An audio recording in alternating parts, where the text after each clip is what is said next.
My name's Laura, and last month I walked out on my entire family during my father's retirement trip. Left the beach house, left the group chat, left the past. I didn't yell, I didn't cry. I just quietly packed my bag, wrote one sentence on a note, and never looked back. You'd think it was sudden, but it wasn't. It was 33 years in the making.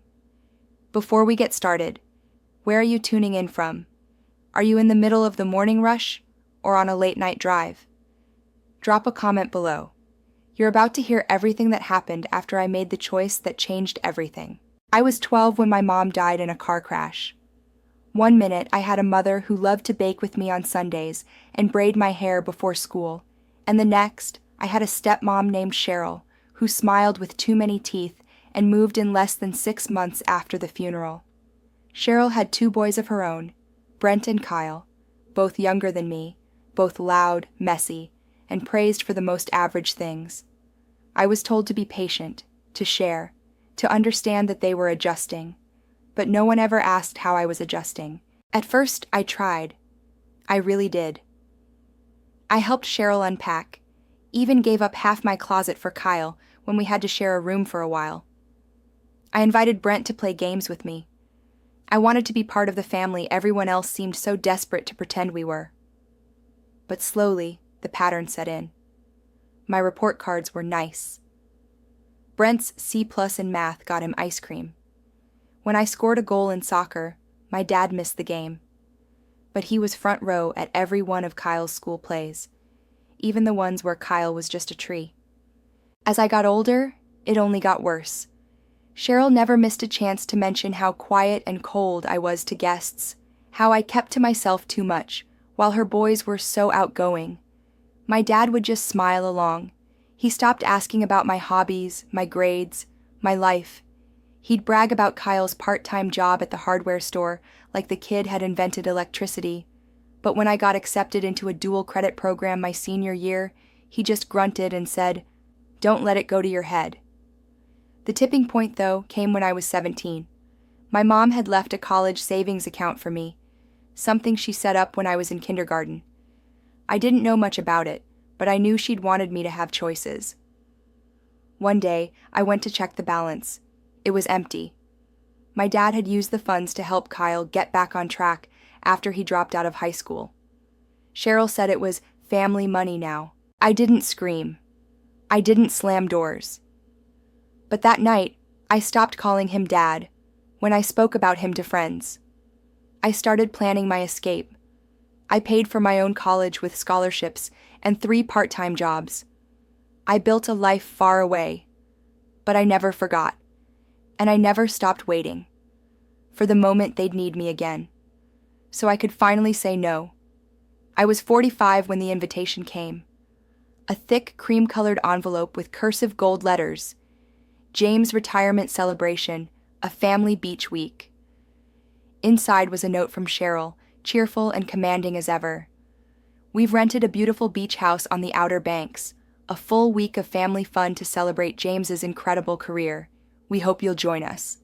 It wasn't a request, it was a declaration. Cheryl never asked, she planned. I stared at the note, turning it over like it might reveal a message meant for someone else. It didn't. I hadn't spoken more than a few words to Cheryl in years. The last text I'd received from my dad was 4 months ago. "Heard you bought another storefront. That's good." Not congratulations. Not, "I'm proud of you." Just that. That's good. I left the invitation on my counter for 2 weeks, fully intending to ignore it. But then Megan called. My half-sister from my dad's second marriage. One of the only people in that house who ever tried to see me. "You're going, right?" she asked. Her voice was hopeful, soft. It would mean a lot to me. And maybe that's why I said yes. Not for them. For her. The group chat started the next day. Cheryl added me in with a chirpy, "So glad you're coming, Laura," followed by an avalanche of messages from Brent and Kyle, now grown, still loud. Photos of the rental, lists of activities, t-shirt sizing for team games, and of course an elaborate meal schedule color-coded by family branch. I was tagged last on everything. The family talent show had acts already slotted. Brent and his wife were doing a duet. Kyle was doing stand-up. I wasn't listed. No one asked if I wanted to be. When I offered to help with groceries, Cheryl replied, "Oh, you don't have to worry. The rest of us will handle it. Just bring yourself." Just bring yourself. A familiar script. Stay quiet. Stay out of the way. Don't disrupt the show. A week before the trip, I tried to bow out. I told Megan work had piled up. I couldn't leave my bakery for that long. She didn't argue. She just said, "I think you'd regret not showing them who you really are." It was that sentence that made me pack my bag. I didn't care about proving anything to them anymore. But maybe I did care about reminding myself that I wasn't the kid they sidelined, that I had become something real without their help. So I showed up. I drove 6 hours alone, rehearsed my calm face in the car mirror, and walked into the beach house that smelled like sunscreen and lemon cleaner.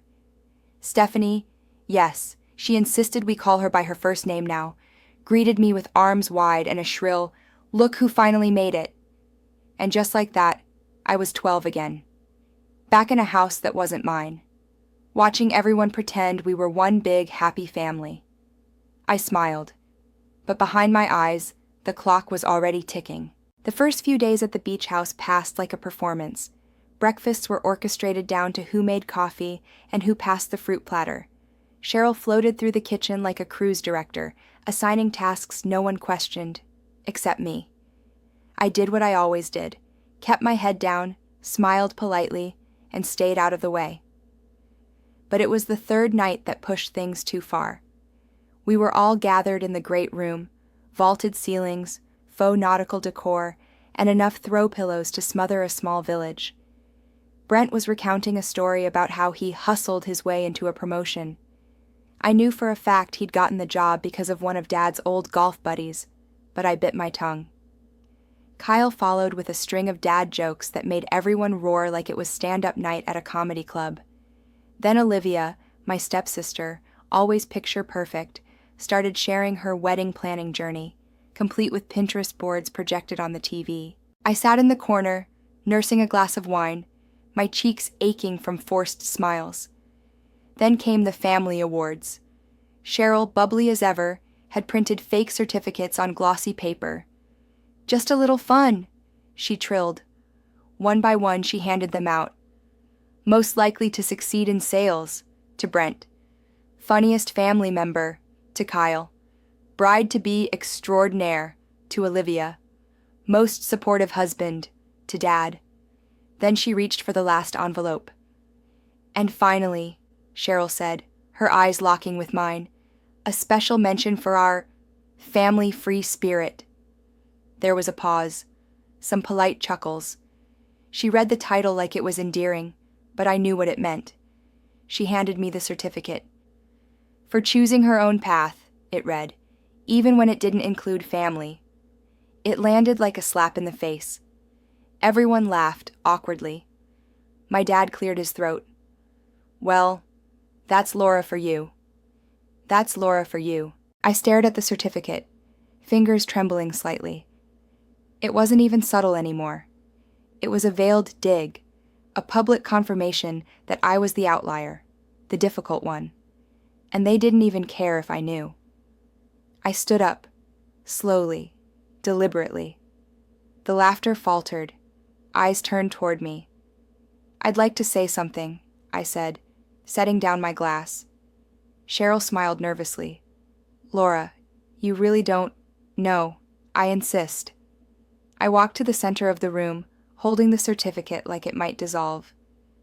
"This is lovely," I said, my voice even. "Truly.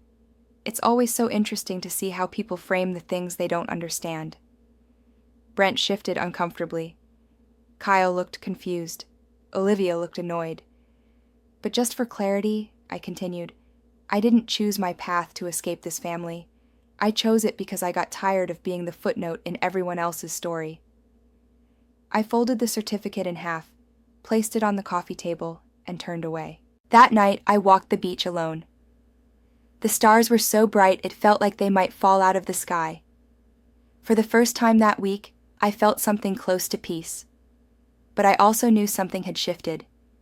The next move wasn't theirs. It was mine. The morning after my Free Spirit Award, things were quieter. Cheryl avoided eye contact. Brent gave me a tight smile. Olivia didn't acknowledge me at all. Megan, bless her, brought me coffee without saying a word and sat beside me on the porch swing, letting the silence be enough. She understood. But the others? They acted like nothing happened. Like I hadn't stood up in front of everyone and finally drawn a line. That was the family's way.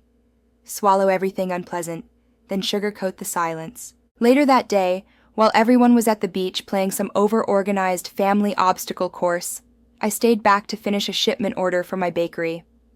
Megan joined me, pretending to read, though I knew she just didn't want to leave me alone. That's when my dad came in. He didn't knock, just walked into the sunroom where I was typing. "You've always had a flair for the dramatic," he said, no greeting.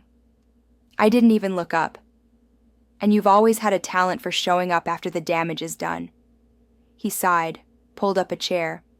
I could hear the creak of it beneath his weight, could feel the discomfort radiating from him like heat. "I think you misunderstood the joke." Did I? I turned to face him now, because it felt pretty deliberate. He bristled. "You know Cheryl didn't mean anything by it." "No," I said. "She never means anything. She just says things that cut, and I'm supposed to be too polite to bleed." We sat there, the air between us too thick to breathe. Finally, he said, "You've always made things harder than they had to be." That was it. The sentence that had hung over my childhood like a ceiling fan waiting to fall. My jaw tightened. "No, Dad. I just stopped letting people pretend I didn't matter." He rubbed his face with one hand. "You don't see how much we've tried." I leaned forward. "You drained my college fund. You stopped showing up. You let Cheryl rewrite every chapter I was supposed to be in, and then you acted like I was the problem for leaving the book."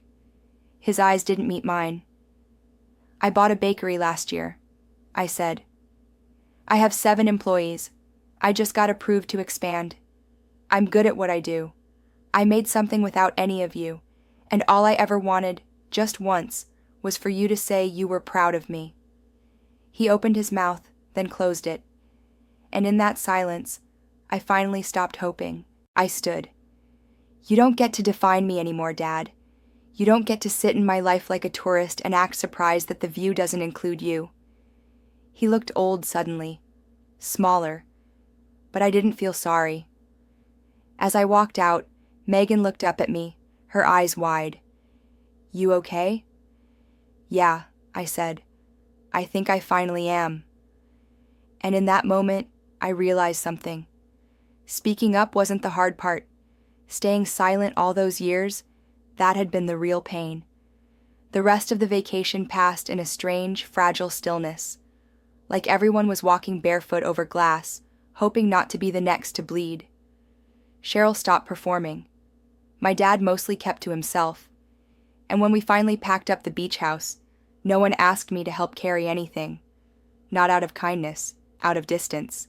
The drive home was long. Megan rode with me instead of Olivia, which said more than words ever could. We didn't talk much, but when she hugged me goodbye outside my apartment, she held on just a second too long. "You're not crazy," she whispered. "You're just the only one brave enough to say it." That stuck with me. Over the next few weeks, I did what I always did. I went back to my life. Early mornings at the bakery, inventory checks, managing staff, and silence from my family. No texts, no calls, just the way I needed it. Then, out of nowhere, an envelope appeared at my apartment door. No stamp, just my name in Dad's familiar block handwriting. I didn't open it right away. It sat on my counter for 2 days before I finally tore it open. Inside was a single sheet of paper, a typed letter. No salutation, no signature.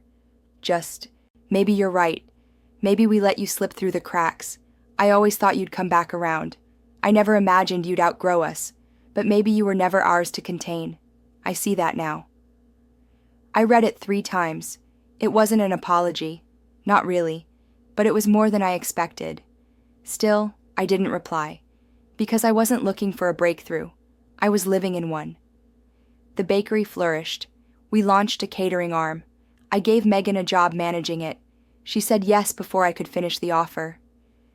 Better boss than sister, she joked. Don't let it go to your head.